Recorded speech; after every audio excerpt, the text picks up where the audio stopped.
Hello विद्यार्थी मित्रांनो, कसे आहात सगळे? व्यवस्थित अभ्यास चालू आहे तुमचा? तर आजच्या या व्हिडिओमध्ये आज काही तुम्हाला स्पेसिफिकली केमिस्ट्रीचा टॉपिक नाही शिकवणार आहे. तर जो NTNA म्हणजेच जेई मेन्स 2026 सेशन फर्स्ट जी डेट डिक्लेअर केलेली आहे किंवा त्याचे रजिस्ट्रेशन फॉर्म आलेले आहेत, तर दरवर्षीच्या तुलनेत ह्या वर्षी काय त्याच्यामध्ये चेंजेस आलेले आहेत किंवा ते कशा पद्धतीने तुम्हाला टॅकल करायचे आहेत, फॉर्म भरताना काय काळजी घ्यायची आहे, कोणते डॉक्युमेंट्स रिक्वायर्ड आहेत ते आपण ह्या व्हिडिओमध्ये बघणार आहोत. सर्वप्रथम दोन मेजर चेंजेस इथे ह्या वर्षीच्या ऍप्लिकेशन फॉर्म मध्ये तुम्हाला बघायला मिळतील. पहिला जो चेंज आहे, इथे आपल्याला परमनंट ऍड्रेस आणि प्रेझेंट ऍड्रेस असे दोन ऍड्रेसचा बद्दल त्यांनी फॉर्म मध्ये आपल्याला फिलिंगच्या वेळी विचारलेले. तर परमनंट ऍड्रेस आणि प्रेझेंट ऍड्रेस जर विद्यार्थ्यांचा वेगवेगळा असेल, जायदर स्टेट चेंज असेल किंवा डिस्ट्रिक्ट चेंज असेल, तर त्या अकॉर्डिंगली तुम्हाला प्रिफरन्स लिस्ट मध्ये प्लेसेस मिळतील.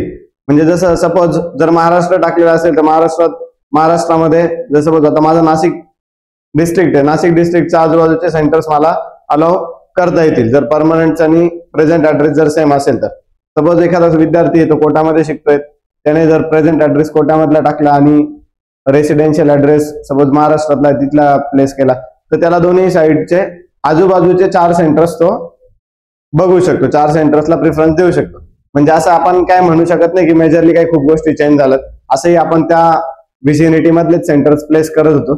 आणि जो दुसरा महत्वाचा चेंज याच्यामध्ये बघायला मिळतोय फॉर्म मध्ये, तो असा आहे की आपल्याला लाईव्ह फोटोग्राफ त्याच्यामध्ये घ्यायचा आहे. आता लाईव्ह फोटोग्राफ घेताना बऱ्याच वेळेस कंडिशन्स वेगवेगळ्या येणार आहेत.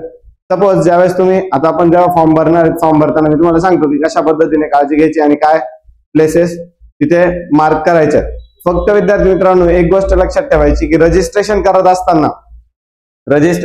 असताना तुम्ही इतकी काळजी त्याची व्यवस्थितरित्या घ्यायची आहे की जे तुमच्या इनिशियल्स आहेत, म्हणजे जसं तुमचं नाव असेल, आईचं नाव असेल, वडिलांचं नाव असेल, तुमची डेट ऑफ बर्थ असेल, कॅटेगरी कोणत्या कॅटेगरीमधनं तुम्ही बिलॉंग करतायत, त्या गोष्टी मात्र व्यवस्थित भरायच्या. कारण त्या गोष्टींना ज्यावेळेस तुमच्या फॉर्म मध्ये काही चुका झाल्या असतील ते एडिट करायला परत ऑप्शन्स क्लिअर होत असतात, ओपन होत असतात, पण त्यावेळी तुमच्या नावाचे जे इनिशियल्स आहे म्हणजे जे फंडामेंटल्स आहेत त्यात चेंज करायला ऑप्शन अवेलेबल राहणार नाही. सो जर आपण आपल्या वेब ब्राउझर मध्ये गेलात तर सगळ्यात पहिल्यांदा गुगलवरती तुम्ही टाकलं जेई मेन्स 2026 रजिस्ट्रेशन 2026 रजिस्ट्रेशन साठी गेल्यानंतर बघा पहिल्यांदाच इथे येत आहे जेई मेन्स रजिस्ट्रेशन सेशन फर्स्टला ज्यावेळेस तुम्ही क्लिक करतायत, इकडे लक्ष द्या, सेशन फर्स्टला ज्यावेळेस तुमचं क्लिक होतंय त्यावेळेस इथे काही इन्फॉर्मेशन दिलेली, जसं clarification use of virtual calculator in JEE Mains 2026, जे तर तुम्हाला आता सगळ्यांना नोंद आहे की जेईच्या पेपरला काही कॅल्क्युलेटरचा अलाउड नाही केलेलं आहे. ते त्याच्यानंतर व्यवस्थित त्याचं नोटीसही डिक्लेअर झाली होती. सो कॅल्क्युलेटरचा यूज तर काही राहिलेला नाही. सेकंड, आता इथे बघा candidate activity registration for JEE Mains 2026 session first. याच्यामध्ये तुम्ही ज्यावेळेस गेलात त्यावेळेस इथे दिलेला आहे स्टेप्स टू अप्लाय ऑनलाईन. पहिले रजिस्ट्रेशन करायचं आहे, ऍप्लिकेशन फॉर्म भरायचा आहे, एक्झामिनेशन फी भरायची आहे, नंतर डाउनलोड कन्फर्मेशन लेटर. ह्याच स्टेप्सने आपल्याला तो फॉर्म फिल करायचा आहे. म्हणजे register your self for the above mention examination, वरती दिलेल्या एक्झामसाठी. मग आपण काय की अजून आपण रजिस्ट्रेशन केलेलं नाही, सो फर्स्ट टाइम आपण रजिस्ट्रेशन करतोय. सो इथे आपल्याला काय करावं लागणार आहे, न्यू रजिस्ट्रेशन वर क्लिक करायला लागेल. त्या अगोदर इन्फॉर्मेशन बुलेटिन्स आपण एकदा चेक करून घेऊ. इन्फॉर्मेशन बुलेटिन मध्ये काय काय सांगितलेले बेसिकच गोष्टी ज्या सुरुवातीला मी तुम्हाला एक्सप्लेन केल्या की ज्याच्यामध्ये फोटोची साईज काय असली पाहिजे.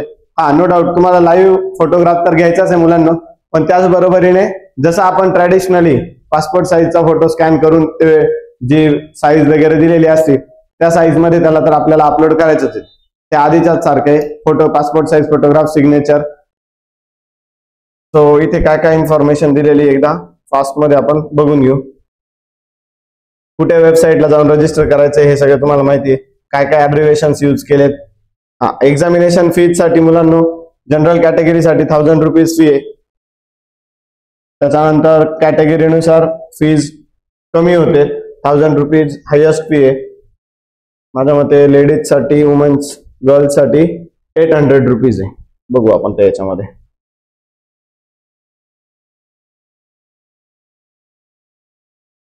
होयचावती. हा तर बरोबर, एक मिनिट. मला जे फीसचा चार्ट दाखवायचा होता. आता इथे इमेज बद्दल पण डिक्लेरेशन दिलेलं आहे. जसं म्हटलेलं बघा, स्कॅन ते सर्टिफिकेटचा कॉपी, 10th मार्कशीट त्याच्यात अपलोड करायचं आहे. आता लिस्ट ऑफ डॉक्युमेंट्स याच्यासाठी काय काय लागणार आहे, तर लिस्ट ऑफ डॉक्युमेंट्स मुलांना सगळ्यात पहिल्यांदा तुमचं 10th मार्कशीट लागणार आहे. त्याच्यानंतर 12th मध्ये अपिअरिंग असाल तर तिथे आपल्याला अपिअरिंग लिहायचं. ज्यांचं रिपीटर बॅचला असतील त्यांचं 12th मार्कशीट तिथे अप्लाय करावं लागेल. सेकंडली आधार कार्ड तुम्हाला सोबत लागेल. आणि सगळ्यात महत्वाचं विद्यार्थी मित्रांनो, जो मोबाईल नंबर तुम्ही रजिस्टर करताय त्या रजिस्टर मोबाईल नंबरचा तुम्हाला त्याच्यावरती OTP पण येईल मोबाईल नंबर कन्फर्मेशन साठी, तोही तुम्हाला लागणार आहे. आधार नंबर लागेल. त्यानंतर डिटेल काय, तुमचा पासपोर्ट साईज फोटोग्राफ लागेल, तुमची सिग्नेचर लागेल. त्याच्यासाठी आता जो काही फॉर्मॅट असणार आहे तो JPG किंवा JPEG फॉर्मॅट मध्ये तुम्हाला रिक्वायर्ड आहे. सिग्नेचरची साईज दिलेली बघा, 10 KB to 100 KB असायला हवी. पासपोर्ट साईज जो तुम्ही फोटोग्राफ काढणार आहे should be in colour with 80% face, आणि तो कसा असला पाहिजे, विदाउट मास्क असला पाहिजे. आणि सगळ्यात महत्वाचं विद्यार्थी मित्रांनो, बॅकग्राऊंड कसं पाहिजे तुम्हाला फोटोच्या कलरचा, व्हाईट बॅकग्राऊंड असायला पाहिजे. आता बरेच सारे विद्यार्थी की ज्यांनी 10वीलाच फोटो काढलेला असतो, 9वीला काढलेला असतो, काही काहींचा 5वी 7वीचाही असतो, त्याच्यात ते असे दिसत असतात की आता त्याची काही मॅच होत नाही. सो रिसेंट फोटोग्राफ असायला हवा, त्यामध्ये व्हाईटच बॅकग्राऊंड असायला हवं.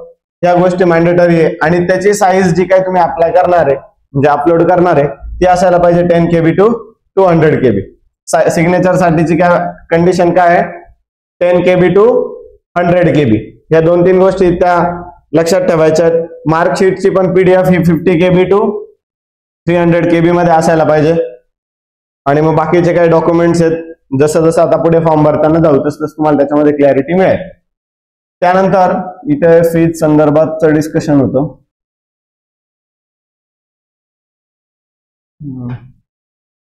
इथे तर रजिस्ट्रेशन झालं. एक minute.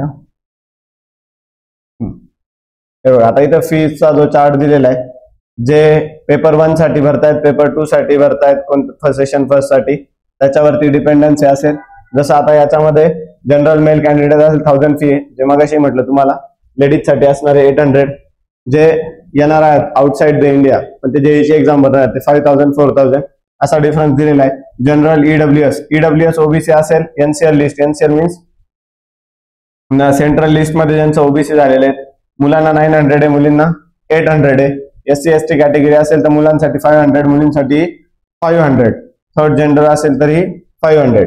Same paper first BE BTech, paper 2 BE architect, त्याच्यासाठीच्या फीज रेंज दिलेला आहे 2000 and 1600. SC ST साठी ते असणार आहे 1000 and 1000. मुलांसाठी सेम असेल, मुलींसाठी सेम असेल. हा एक पार्ट होता. जे नंतर सांगितलं फोटोग्राफचं बॅकग्राऊंड मुलांना व्हाईटच असायला हवं.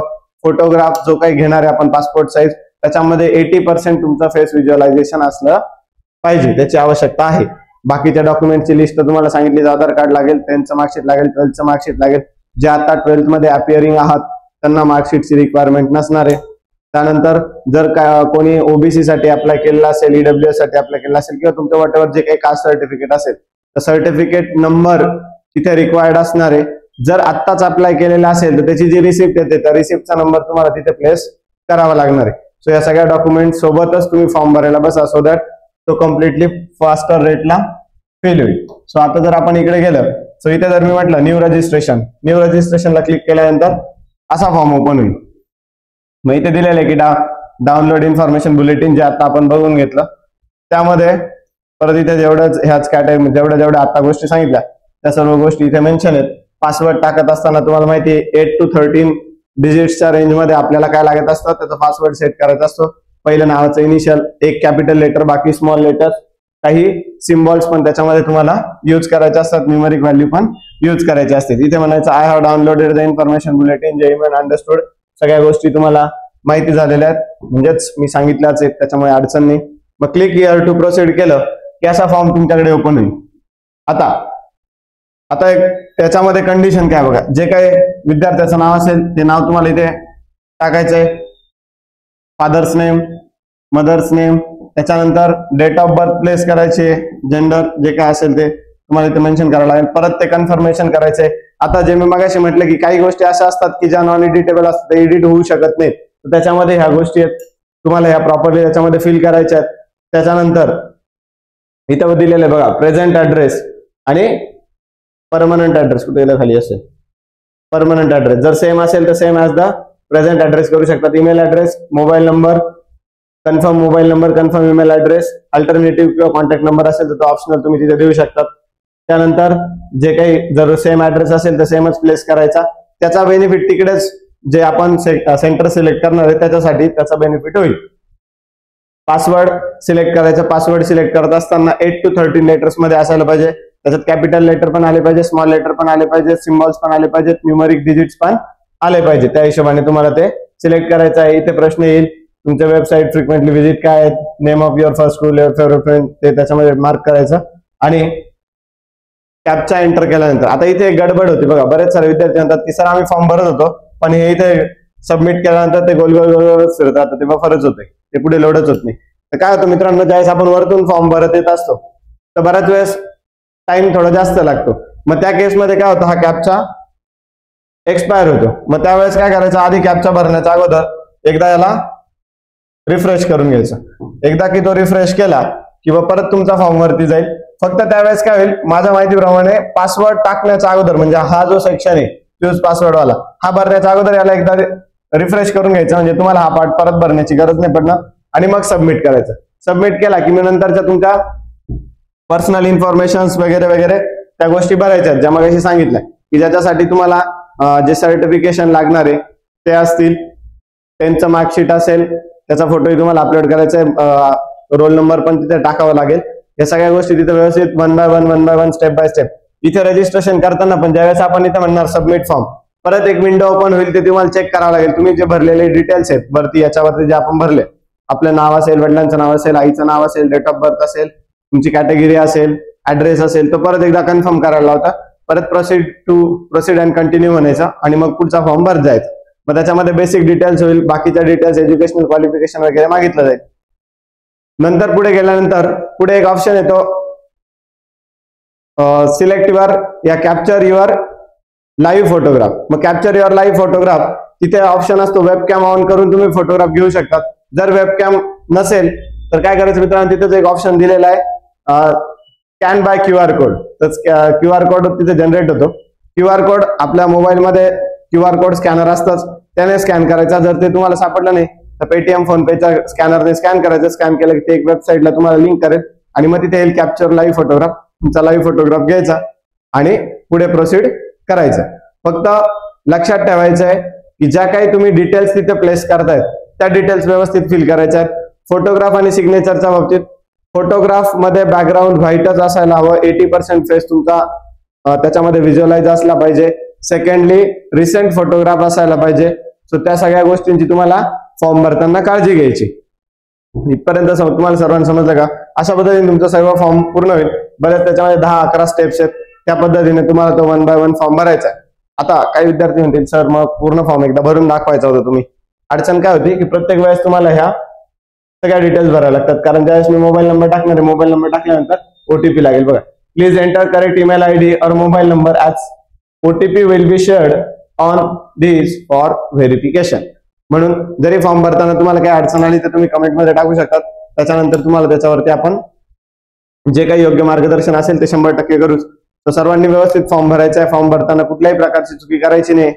आणि फॉर्म भरल्यानंतर किंवा फॉर्म भरत असताना, फॉर्म भरून झाल्यानंतर अभ्यासही तितक्याच वेगाने करायचा आहे. सो दॅट जेईच्या सेशन फर्स्ट मध्ये आपल्याला चांगल्यात चांगला व्यवस्थित स्कोर जनरेट करता येईल. सो दॅट सेकंड अटेम्प्ट जो सेशन सेकंड असणार आहे तो आपल्यासाठी एक ऑप्शनल असेल की जिथे आपण अजून आपला स्कोर इम्प्रूव्ह करू शकतो.